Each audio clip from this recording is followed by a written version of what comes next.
Et c'est parti pour Smart Bourse, votre double dose quotidienne de marché en direct chaque jour sur Bismart à la mi-journée, 12h30, 13h et le soir, la grande édition pendant une heure à partir de 18h30. Ces jours de réunion de Banque Centrale, la Fed qui va conclure son comité de politique monétaire aujourd'hui avec une communication attendue à partir de 19h heure française. L'enjeu, c'est de savoir quelle sera la tonalité adoptée par Jérôme Powell face aux tensions récentes sur les marchés obligataires, des marchés qui commencent à intégrer 2 à 3 hausses de taux de la Fed à horizon 2023, ce qui n'est absolument pas dans les cartes de la Banque centrale américaine à ce stade.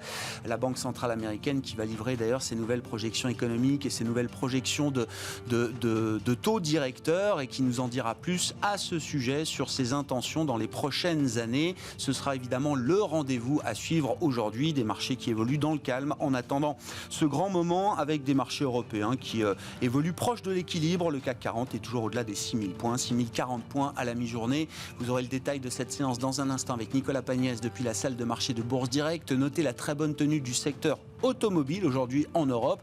Aujourd'hui encore, c'est un des meilleurs secteurs européens depuis le début de l'année avec une progression de près de 20%, malgré des immatriculations qui sont encore en baisse marquée au mois de février au sein de l'Union européenne, une baisse de 19%, malgré des problèmes de fourniture en matière de composants électroniques. On connaît les goulots d'étranglement dans l'industrie des semi-conducteurs aujourd'hui qui pénalisent un certain nombre de constructeurs automobiles qui mettent à l'arrêt différentes chaînes de production. On a vu Stellantis notamment qui arrêtait son usine de Sochaux parmi les derniers exemples. Mais le marché profite aujourd'hui des bonnes perspectives et des ambitions de BMW qui espère pouvoir doubler sa marge opérationnelle. BMW qui, comme tous les grands constructeurs du moment, a des ambitions également très importantes en matière de véhicules électriques. Le titre BM progresse de 4% en ce moment à la bourse de Francfort. Et puis dans cette demi-heure, nous parlerons notation et ESG avec l'actualité de l'agence européenne indépendante Scope, agence de notation et d'analyse, qui signe aujourd'hui l'acquisition d'une autre agence de notation, Euler Hermes Ratings.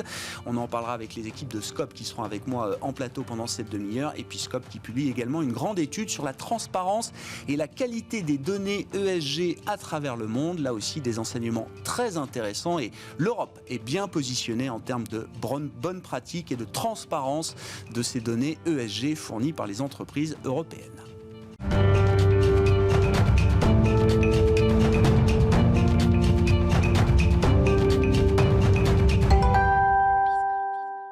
Tendance, mon ami, chaque jour sur Bismart, c'est avec Nicolas Pagnès qui nous apporte les infos clés à mi-séance en Europe depuis la salle de marché de Bourse Direct. La tendance est toujours dans le rouge à la mi-journée à la Bourse de Paris, alors que les investisseurs attendent la prise de parole de Jérôme Powell ce soir à 19h, suite à la réunion de politique monétaire de la Fed qui a débuté hier. Les investisseurs vont suivre cette prise de parole avec beaucoup d'intérêt, avec notamment 3 sujets attendus: les projections de croissance de la Fed, les anticipations d'inflation, mais également les prévisions en ce qui concerne l'évolution des taux d'intérêt. Les investisseurs craignent en effet que l'amélioration de l'environnement économique ne force l'institution à procéder à une réduction de son soutien à l'économie américaine plutôt que prévu.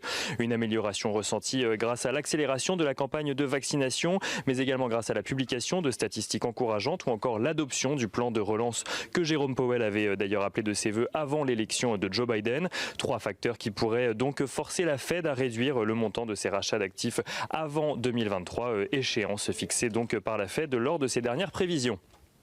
Si Jérôme Powell et d'autres représentants de la Fed ainsi que Janet Yellen, ex-présidente de la Fed et actuelle secrétaire au Trésor américain, ont multiplié les discours rassurants à ce sujet ces dernières semaines, estimant notamment que les objectifs d'emploi et d'inflation de la Fed étaient loin d'être atteints. Ces craintes se ressentent toujours dans les rendements obligataires aux États-Unis avec un taux à 10 ans aux alentours des 1,64% à la mi-journée et un taux à 30 ans aux alentours des 2,39%.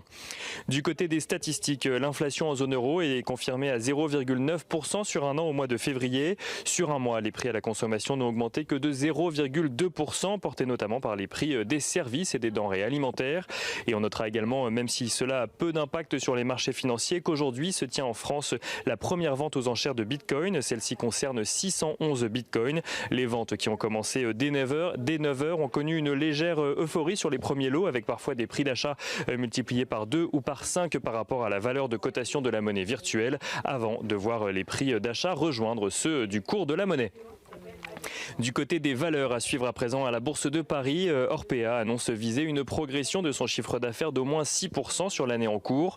L'exploitant de maisons de retraite a publié pour l'année 2020 des résultats affectés par la pandémie, avec un résultat net part du groupe en recul de plus de 30% à 160 millions d'euros, ce malgré un chiffre d'affaires en hausse de près de 5% sur l'année.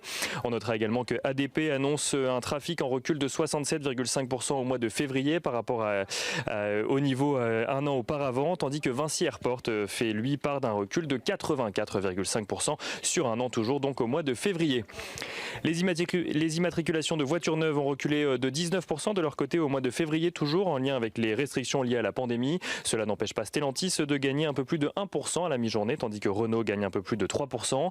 Et on notera côté valeur toujours qu'à la suite de la décision de HSBC de se séparer de sa filiale banque de détail en France, le fonds américain Cerberus serait entré en négociation exclusive pour le rachat donc de cette filiale. Si aucun montant n'a été divulgué pour le moment, le fonds Cerberus se porterait donc acquéreur en cas de succès des négociations de 230 agences HSBC employant pas moins de 4000 salariés. Nicolas Pagnès qui nous accompagne en fil rouge tout au long de la journée sur Bismart depuis la salle de marché de Bourse Direct.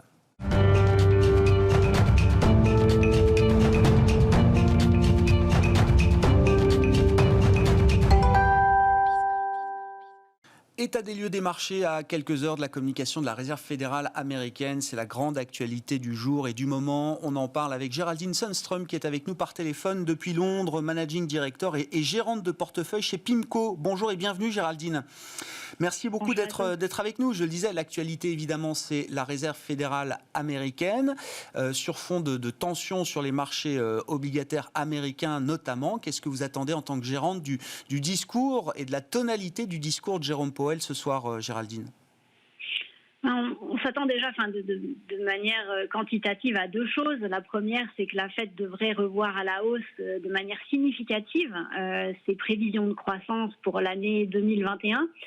Et ce qu'il va falloir voir, c'est si les prévisions sur l'inflation risquent d'être à la hausse, mais à notre avis, pas énormément. Ce qui devrait être quand même un petit peu rassurant puisque l'inflation est un élément très important pour la politique monétaire. Ensuite, il y a ce fameux dot plot qui risque de montrer effectivement une prévision de une hausse des taux à la toute fin 2023. Mais les marchés price déjà beaucoup plus que ça. Donc on va dire que ce que la Fed risque de délivrer ce soir sont des choses qui sont d'un côté un peu plus dovish que ce qui est déjà pricé dans le marché. Et puis au sein de son discours, je pense que Jérôme Powell devra s'efforcer de calmer le marché dans le sens où effectivement on va avoir un boom de croissance avec la réouverture des économies, on va avoir un boom d'inflation puisqu'il y a des effets de base par rapport à l'année dernière. Mais au-delà de tout ça, quand on regarde 2022, eh bien, on se retrouve quand même avec une contraction de la croissance, une contraction de la politique monétaire, une contraction de la politique fiscale. Et d'attendre de surcroît une hausse de la Fed, ça paraît être un petit peu beaucoup et que en fait il faut savoir regarder à des horizons un peu plus loin que cette énorme en fait dose d'adrénaline qu'on risque d'avoir en deuxième moitié 2021. Quand on est gérante, justement, on se focalise aujourd'hui sur la dose d'adrénaline, comme vous dites, qu'on entrevoit et qu'on va avoir sur les prochains mois et les prochains trimestres, Géraldine, ou est-ce qu'on est déjà en train de penser au coup d'après? C'est-à-dire qu'on voit quand même que sur les marchés actions, quelques valorisations se sont un peu dégonflées sur les parties évidemment les plus richement valorisées avec la remontée des taux longs américains. Est-ce que ce sont déjà pour vous des opportunités de moyen long terme ou est-ce qu'on reste focalisé sur le présent, l'immédiateté qui reste sans doute le trade plus cyclique, Géraldine? Alors, nous, on essaye de garder une vision à plus moyen terme, on va dire, mais c'est sûr qu'il faut respecter les marchés. Les marchés, eux, ils ont cette énorme montagne devant eux et je pense que c'est difficile de calmer les esprits. Donc, c'est sûr que les taux, on va avoir quand même une tendance à remonter un petit peu, mais il faut qu'on non plus pas penser qu'on puisse retourner à des taux non plus très élevés. Enfin, il y en a qui parlent de 3-4%, ça paraît être une exagération. Ce sera probablement quelque chose aux alentours de de 2% sur le 10 ans. Et puis après, quand on regarde l'Europe, en fait, on ne voit pas du tout de hausse des taux de la part de la BCE sur notre horizon de forecast. Et on voit encore des gros problèmes sur l'économie européenne, notamment à cause de la campagne de vaccination qui tarde beaucoup.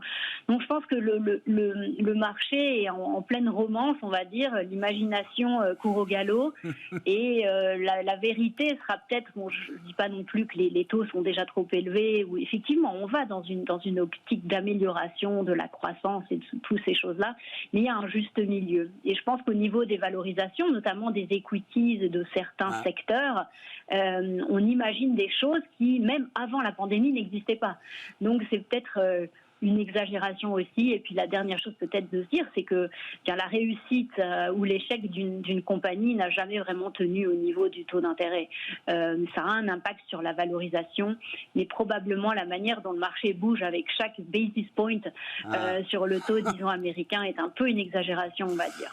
C'est bien de nous aider à prendre un peu de recul, Géraldine, effectivement, sur cette dose d'adrénaline qu'il y a dans les marchés aujourd'hui. Sur l'Europe, là, alors je ne sais pas si c'est ce à quoi vous faisiez référence, mais on a vu en début de semaine, par exemple, l'indice sectoriel du Travel and Leisure en Europe, le Stock 600 Travel and Leisure, qui a effacé complètement la crise pandémique, qui marque même des records historiques. Est-ce que c'est ce à quoi vous faites référence quand vous dites qu'il y a peut-être des exagérations dans ces marchés aujourd'hui, Géraldine ? Oui, un petit peu. Je crois que le marché donne beaucoup de bénéfices du doute. Et puis ensuite, les preuves viendront avec le temps. Et évidemment, il n'y a pas de capitaliste immédiat, donc le marché peut imaginer ce qu'il a envie. Mais je pense que d'ici l'échéance, l'échéance c'est la fin de cette année, on va bien voir où est-ce que tout retombe et où les chiffres de croissance qui soient durables arrive. En fait, c'est cette landing zone dont on parle un peu en anglais. Et il y a certains secteurs qu'on trouve très attrayants, qui ont été un peu jetés aux oubliettes ces dernières semaines, et peut-être un peu trop d'excitation sur la réouverture, on va dire. Et exemple, pour conclure, Géraldine, de secteurs qui vous paraissent peut-être un peu trop malmenés aujourd'hui, sur lesquels vous voyez de l'intérêt ? Alors, les semi-conducteurs, ils ont été un petit peu confondus avec... c'est vrai que c'est de la tech, mais c'est pas de la tech Internet ou de la tech virtuelle, c'est de la tech très hardware, comme on dit, avec des multiples très bas qui font largement concurrence à ce qu'on appelle la value, et qui, eux, ont véritablement... il y a des barrières à l'entrée, il y a du pricing power, et il y a une croissance séculaire indéniable. Donc, ça, c'est un secteur que l'on trouve très attrayant. Oui, effectivement, un secteur qui a été pénalisé, mis effectivement dans le même panier que des valeurs Internet digitales, parce que c'est de la tech, effectivement, et donc ce secteur qui bénéficie, en plus, vous l'avez dit, d'un pricing power sur fond de pénurie de composants, le secteur des semi-conducteurs. Merci beaucoup, Géraldine. Merci d'avoir été avec nous quelques minutes par téléphone, et merci de votre éclairage et de vos remarques sur la situation des marchés. Géraldine Sundström, Managing Director et gestionnaire de portefeuille chez PIMCO, avec nous par téléphone depuis Londres.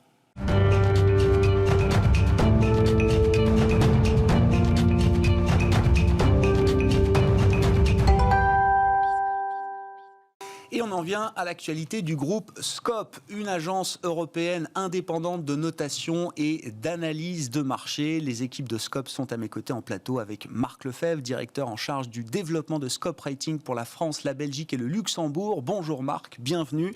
Et à vos côtés, Diane Manville, qui est responsable de l'ESG, de la recherche ESG chez Scope. Bonjour et bienvenue Diane. Merci à vous. On va évoquer l'étude que vous avez menée auprès de 2000 grandes compagnies pour analyser les pratiques, la transparence et la qualité des données ESG, mais un mot d'abord de l'actualité des développements du groupe Scope. Je le disais en introduction, qui a des ambitions de développement sur le territoire européen. C'est un projet européen, allemand au départ, mais c'est un projet pan-européen aujourd'hui, Marc, avec une acquisition déjà marquante, celle de la division agence de notation de l'assureur crédit Euler Hermès. Tout à fait, c'est un jour de fête, un très beau momentum pour Scope, qui a de fortes ambitions en Europe. Nous sommes le leader et la véritable et seule alternative aux agences américaines. Nous sommes pan-européens, vous le rappeliez. Donc c'est effectivement un jour important pour nous. 2021 et 2022 seront des années de transformation pour Scope. Ce que l'on révèle aujourd'hui est l'un des illustratifs, mais il y en aura d'autres. On a plusieurs annonces à venir, je vais y revenir dans quelques instants. Mais donc effectivement, nous allons être plus résilients et solides que jamais. Il est essentiel pour la souveraineté du financement d'avoir un acteur fort. Cet acteur, c'est Scope. Et donc nous sommes très heureux d'intégrer aujourd'hui, d'annoncer en tout cas, l'acquisition de l'agence de notation Euler Hermes qui est détenue, comme vous le savez, par Allianz. Donc c'est un acte important. Vous allez nous dire ce que vous apporte Euler Hermes Rating, mais j'insiste quand même, parce que vous l'avez dit d'un mot, les agences de notation sont dominées par des acteurs américains. C'est une question de souveraineté, on le répète à chaque fois, Marc, mais il faut sans doute le clouter. C'est un élément de souveraineté pour l'Europe d'avoir une agence indépendante capable d'apporter un éclairage européen sur l'analyse et les données d'entreprise. Tout à fait, c'est ce que nos clients, que ce soit les émetteurs ou les investisseurs, souhaitent, c'est d'avoir une perspective différente. N'oublions pas que la notation est centrale dans le coût du financement. Donc effectivement, disposer d'une agence européenne qui comprenne les spécificités, les écosystèmes européens est essentiel. Je peux vous assurer aujourd'hui que les lignes vont bouger. On a énormément d'émetteurs et d'investisseurs qui ne sont plus satisfaits de cet oligopole, qui se comporte comme tel. Donc c'est important le renforcement. On sait qu'on est dans une industrie en Europe qui n'est pas suffisamment consolidée. Nous sommes le consolidateur de cette industrie. Nous sommes donc l'intégrateur et non l'intégré. C'est la troisième acquisition que nous faisons. On avait acheté en 2012 PSR et en 2016 Ferry, Euroratings. Donc cette acquisition aujourd'hui est très complémentaire, va nous permettre de développer des synergies puisque Euler Hermes est très présent sur les small et mid cap, les PME et les ETI, et également sur les financements de projets. Autant de sujets d'ailleurs qui sont au cœur de l'union des marchés de capitaux.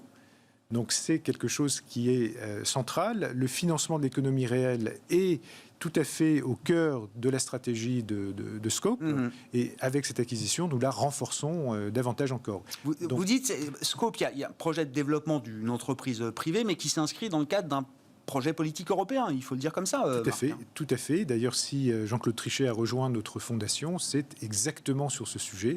C'est d'avoir ce champion européen. C'est extrêmement important. Que ce que vous soyez une cap importante, on verra tout à l'heure effectivement notre étude sur les 2000 caps les plus importantes, mais il n'y a pas que les grosses sociétés, il y a les PME et les ETI. Cette désintermédiation du financement dont on parle régulièrement ensemble, elle ne fait que commencer. On le voit avec tous les plans de relance, que ce soit les PGE, que ce soit les prêts participatifs, le label relance. Il est essentiel aujourd'hui de passer d'une épargne de précaution à une épargne d'investissement. Et pour investir et être rassuré sur son investissement, il faut avoir une notation.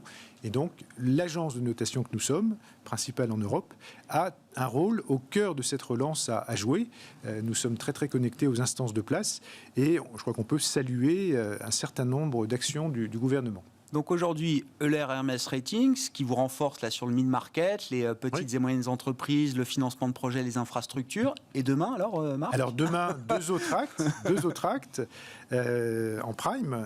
On est en train de faire une levée de fonds importante, plusieurs dizaines de millions d'euros, qui intéresse énormément des acteurs en Europe, c'est-à-dire pas uniquement allemands ou suisses, où on est vraiment sur des acteurs français, des acteurs espagnols, italiens, anglo-saxons. Et donc de nous permettre, on est une fintech, une scale-up, de passer au statut à terme de véritable licorne. Donc ça, c'est notre objectif. On a d'ailleurs en tête une IPO à terme, en fonction des conditions de marché, bien évidemment. On est bien placé pour en parler ici. Et parallèlement, effectivement, d'avoir ces actionnaires qui soient de véritables partenaires. Donc, avec qui discute-t-on ? On ne va pas révéler de nom ici. Mais des institutionnels de la place, voilà, c'est ça, des parties prenantes de la place. Des asset managers, des asset owners, donc des compagnies d'assurance, mais également des infrastructures de marché. Donc c'est passionnant. C'est quelque chose que l'on va finaliser fin Q2, début Q3. Voilà, donc on aura beaucoup de nouveaux actes à échanger. Et le troisième, si j'ai encore un instant, c'est un partenariat important avec une grosse institution financière qui nous permettra de disposer de millions de scoring, donc un rating plus quantitatif, sur les PME et les ETI. Donc on comprend, tous ces éléments mis bout à bout nous mettent vraiment au cœur du financement de l'économie réelle, mais également, bien évidemment, du financement de cette économie avec tous ses piliers, la dette principalement. Ouais. Et la dimension ESG qui doit être transversale dans toutes ces activités, j'imagine, aujourd'hui. Une agence de notation qui se respecte aujourd'hui doit avoir effectivement ce prisme ESG. Diane, je me tourne vers vous. Vous avez mené une étude auprès de 2000 grandes entreprises mondiales pour déterminer quelles sont parmi ces entreprises celles qui apportent la meilleure transparence, la meilleure qualité en termes de données ESG. Je crois qu'il y a plus de 400 indicateurs ESG que vous avez screenés chez ces grandes entreprises. Et ensuite, vous avez regardé ça en fonction du code postal de ces entreprises, pour voir s'il y avait des pays qui étaient mieux disants que d'autres en matière de transparence et de qualité des données ESG. Je vous laisse la parole, Diane. Qu'est-ce que vous a appris, qu'est-ce que nous apprend cette grande étude que vous avez menée? Donc, absolument, Grégoire, merci de nous laisser présenter cette analyse, parce que je pense qu'elle a beaucoup de sens en ce moment, puisque l'activité financière est intense, mais l'activité extra-financière l'est également. Donc, il y a notamment une demande réglementaire pour les investisseurs de reporter dorénavant sur des données extra-financières. Donc la question qu'on s'est posée, c'est quels sont les moyens qu'ont ces investisseurs pour faire ce reporting? Est-ce que les choses sont si bien organisées? Donc pour pouvoir reporter, il va falloir des données. On a pris ce périmètre, 2000 entreprises, les plus grosses capitalisations, 400 indicateurs, et on a regardé les différences qui existaient, mais pas seulement par pays, par secteur, et également par thème. Alors, évidemment, il y a beaucoup de détails dans l'analyse, mais en substance, il y a des différences, évidemment, par pays, vous le disiez. Ce qu'on voit apparaître, c'est que les pays où la réglementation a poussé sont en avance, ils sont bien placés, à un niveau de transparence très élevé, mais pas que. Donc, évidemment, on a l'Europe très bien placée, vous l'avez dit, mais les États-Unis sont assez bien placés, et même le champion, c'est le Canada. Donc, en fait, on voit apparaître deux systèmes, un système réglementaire et un système plus volontaire.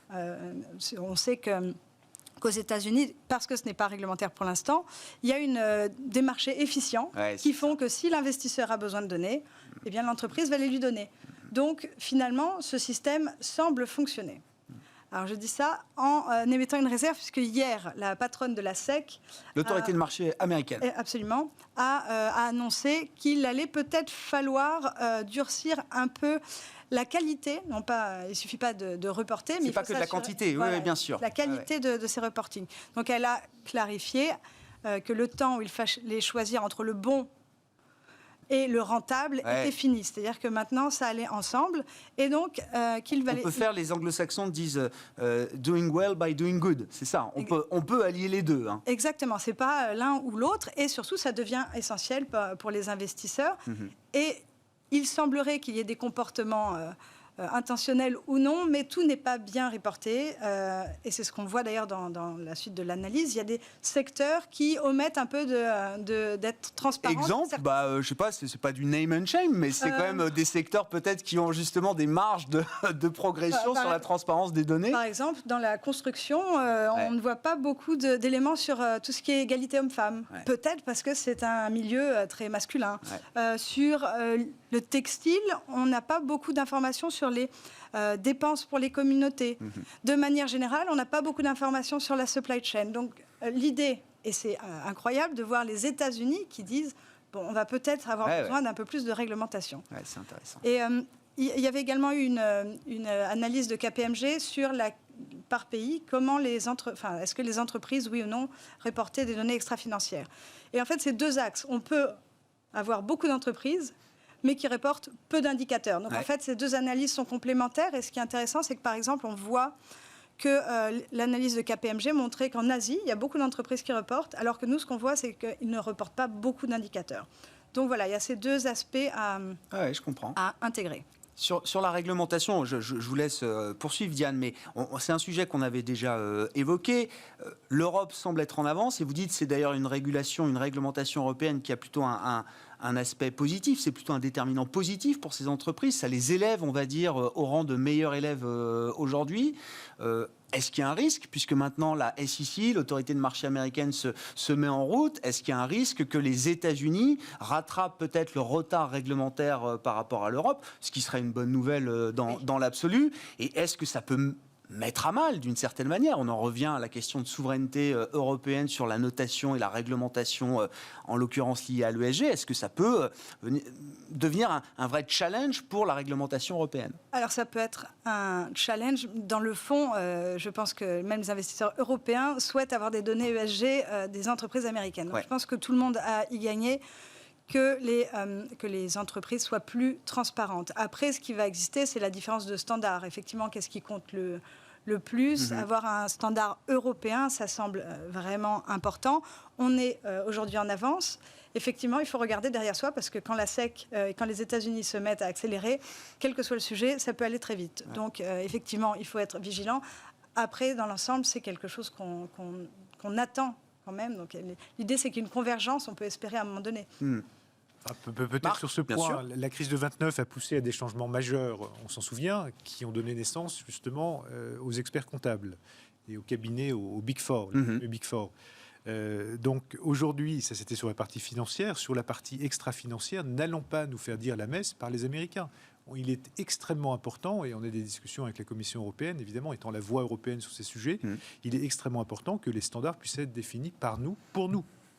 Donc c'est effectivement un élément, est-ce que ça en prend le chemin? Parce qu'effectivement, à part déclamer qu'on ne veut pas que les États-Unis nous donnent le là sur la réglementation ESG, est-ce qu'on a vraiment les moyens d'imposer nos normes européennes sur ces questions-là, Marc? Alors, la taxonomie progresse, SFRD progresse, NSRD progresse, donc on va y arriver. Mais effectivement, il est important, et là on revient sur cette notion de fragmentation qu'on peut voir dans l'intégration des marchés financiers ou sur la partie des agences, sur la partie financière des agences. Sur l'extra-financier, il est important d'avoir un grand rassemblement, et je pense qu'on en prend le chemin. Diane, un mot de conclusion sur votre étude. Je ne sais pas s'il y a des éléments encore à apporter. Bien sûr. Deux petites anecdotes, en fait, c'est ça qui va illustrer le mieux l'intérêt de l'étude. C'est par secteur, la surprise, enfin pour ceux qui font de l'ESG, pas vraiment, mais la surprise peut-être pour les novices, c'est que ce sont les plus pollueurs qui reportent le mieux. Donc l'énergie reporte de manière plus transparente. C'est pas parce qu'on reporte que les données sont bonnes, mais en tout cas c'est transparent. Oui, mais ça veut dire que la pression du marché est efficace. Oui. C'est-à-dire que ces entreprises-là essayent de prendre quand même les devants pour ne pas être doublement sanctionnées, j'allais dire, par des investisseurs. Tout à fait. Peut-être un dernier point aussi, c'est les différences entre les données de gouvernance sur l'environnement et sur le social. Ce qu'on voit très clairement, c'est que la gouvernance, il y a beaucoup d'indicateurs. Ça ne veut pas dire que ça couvre bien les sujets, mais en tout cas, il y a un grand nombre d'indicateurs qui sont complètement renseignés. Sur l'environnement, on est vraiment en retard. Et sur le social aussi, et encore pire, sur l'environnement et sur le social, la plupart des données sont qualitatives. Par exemple, est-ce que vous avez une politique contre le travail des enfants? Oui ou non? Oui ou non. Mais il y a peu d'informations purement quantitatives qui vont être nécessaires pour une meilleure analyse. Donc, Comment vous expliquez ce retard? L'environnement, l'enjeu climatique, la transition énergétique, on baigne dedans, tout le monde. C'est le sujet dans l'ESG dont tout le monde parle. C'est pour ça qu'il est intéressant de prendre la température, parce qu'en fait, la réalité, c'est que les gaz à effet de serre, qui est la donnée quantitative la mieux reportée, il y a peut-être 40% des entreprises qui... et là, je suis sur un périmètre qui concerne les 2000 plus grandes capitalisations. 40% de données sont fournies. Donc, il y a encore un travail à faire. Et surtout, ça met aussi en avant... Nous, on travaille avec des proxys, par exemple macroéconomiques, c'est-à-dire que tout ne peut pas forcément venir de l'entreprise. Peut-être qu'aussi, aller chercher de l'information via d'autres modèles, ça peut être une solution. Et notamment, je parlais de la supply chain tout à l'heure, il n'y a pas d'information sur la supply chain, il faut trouver d'autres moyens pour aller les chercher. Donc voilà, et c'est d'ailleurs ce qui nous permet de faire des analyses, pas uniquement sur les grandes capitalisations, mais beaucoup sur les PME et les ETI, qui sont au cœur de l'innovation, de la croissance et de l'emploi. C'est pour ça qu'on notre méthodologie autour de la supply chain et du scoring impact intéresse évidemment ce segment également. Merci à vous deux. Merci d'avoir été avec nous en plateau pendant cette demi-heure de Smart Bourse à la mi-journée. Diane Manville, responsable de l'ESG chez Scope, et Marc Lefebvre, le directeur en charge du développement de Scope pour la France, la Belgique et le Luxembourg. Ainsi se termine cette édition de la mi-journée de Smart Bourse. On se retrouve bien sûr ce soir en direct à 18h30 sur Bismart.